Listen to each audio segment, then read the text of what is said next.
और हम लोग के एक सिपाही को इसमें गोली लगी है, रोशन कुमार को, एसटीएफ का जवान है वो। और जवाबी कार्रवाई में आत्मरक्षा जो फायरिंग की गई उसमें कुख्यात बड़ा खबर आ रहल बटुए। बिहार में शुरू हो गईल बा सफाई अभियान। पुलिस मुठभेड़ में मारल गईल 50,000 के इनामी कुख्यात मनीष यादव। एसटीएफ के जवान के भी गोली बाजल बा। एसटीएफ के जवान बाणे घायल। खबर का बा सब बताई भोजपुरिया समाचार। चैनल पो नया बानी तो सब्सक्राइब करी। एसपी के बयान भी सुनाई भोजपुरिया समाचार। देखला के बाद शेयर जरूर करी। यूपी के तर्ज पो बिहार में भी अब गोली के जवाब गोला से देवे शुरू हो गईल बटुए। जी हाँ, एनकाउंटर अपराधी लोग के सफाया करे शुरू कर देले बिया। जब से डीजीपी विनय कुमार बनल बानी तब से कहले बानी कि गोली ओने से चली तो एनियो से चली। जेकरा बाद बिहार में लगभग अभी तक 2-3 महीना के अंदर 7-8 जना के इनकाउंटर हो चुकल बटुए। बड़ा खबर गोपालगंज से आ रहल बा, जहां आज सुबह ही एनकाउंटर भइल बटुए। गोपालगंज में पुलिस आ कुख्यात अपराधी के बीच मुठभेड़ भइल बा। मुठभेड़ में कुख्यात अपराधी 50,000 के इनामी मनीष यादव ढेर हो गईल बा। कहानी खत्म हो गईल बा। जबकि जवाबी कार्रवाई के दौरान गोली बाजे से एसटीएफ के जवान रोशन कुमार जख्मी हो गए बड़न, जिनका के इलाज खातिर सदर अस्पताल के इमरजेंसी वार्ड में भर्ती करावल गईल बा। मुठभेड़ के ई वारदात गोपालपुर थाना के रामपुर खुर्द गांव के भिरी नहर पर भइल बा। मुए वाला मनीष यादव उचका गांव थाना क्षेत्र के भगवान टोला के रहे वाला रहन। मनीष यादव में हाल ही में पूर्व मुखिया अरविंद यादव के हत्या समेत कई गो मर्डर समेत संगीन आपराधिक मामला दर्ज रहला। गोपालगंज के एसपी अवधेश दीक्षित भी यह वक्त सदर अस्पताल में पहुंच के मामला के जांच कर रहल बानी। घायल जवान के इलाज के बारे में जानकारी ले रहल बानी।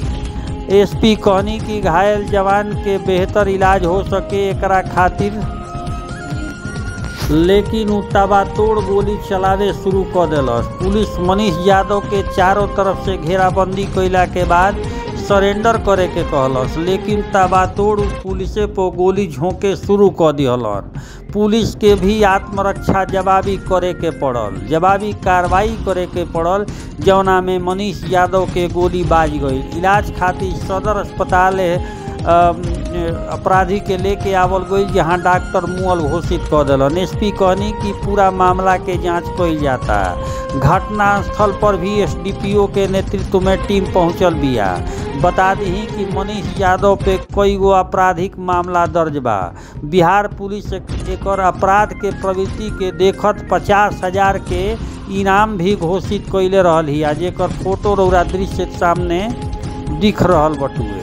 यह कार्रवाई के बाद पुलिस साफ तौर पे मैसेज देले बिया कि छेड़ब तो छोड़ब ना। जी हाँ, विनय कुमार, डीजीपी विनय कुमार के ही का नाम रहे। तो यह तरीका से बिहार पुलिस एनकाउंटर आज सुबह गोपालगंज में कैले बिया। यह मामला पर एसपी के बयान भी आइल बटुए। रौरा दर्शक लोग के बता दी कि बयान सुनी आ देखला के बाद शेयर करी, कमेंट में आपन राय दी कि रौरा यह खबर के बाद का लागता। उहे तस्वीर है जेकर इनकाउंटर भइल बटुए।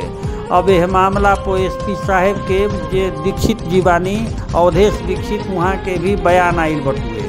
पूरा दर्शक लोग बयान सुनी और शेयर करें। बहुत बहुत धन्यवाद। गोपालगंज जिले में गोपालपुर थाने में रामपुर खुर्द के पास एक नहर रोड पे कुख्यात अपराधी और 50,000 का इनामी मनीष यादव, जो भगवान टोला उचका गांव का रहने वाला है, इसको पुलिस की टीम लेकर के आ रही थी। उसी में पुलिस पर फायरिंग की गई और इसने भागने की कोशिश की, तो उसी के दौरान में दोनों साइड से फायरिंग हुई है। और हम लोग के एक सिपाही को इसमें गोली लगी है, रोशन कुमार को, एसटीएफ का जवान है वो। और जवाबी कार्रवाई में आत्मरक्षा जो फायरिंग की गई उसमें कुख्यात अपराधी मनीष यादव की जख्मी हो गया था। जख्मी होने के बाद में उसको हॉस्पिटल में लाया गया, तो यहाँ पर अभी डॉक्टर ने उसको मृत डिक्लेयर किया है और आगे इसमें जो भी प्रोसेस है NHRC की जो भी गाइडलाइंस है उसके हिसाब से हम कार्रवाई कर रहे हैं। जो घायल है सर उनकी क्या स्थिति है? जो घायल हैं उनका भी हम लोग, मैं लगातार यहाँ पर बैठ कर मॉनिटरिंग कर रहा हूँ और बाकी सारे भी सीनियर ऑफिसर्स इधर हैं और इसमें जो भी उसको उचित इलाज हो सकेगा वो हम लोग यहाँ पर करवाएंगे।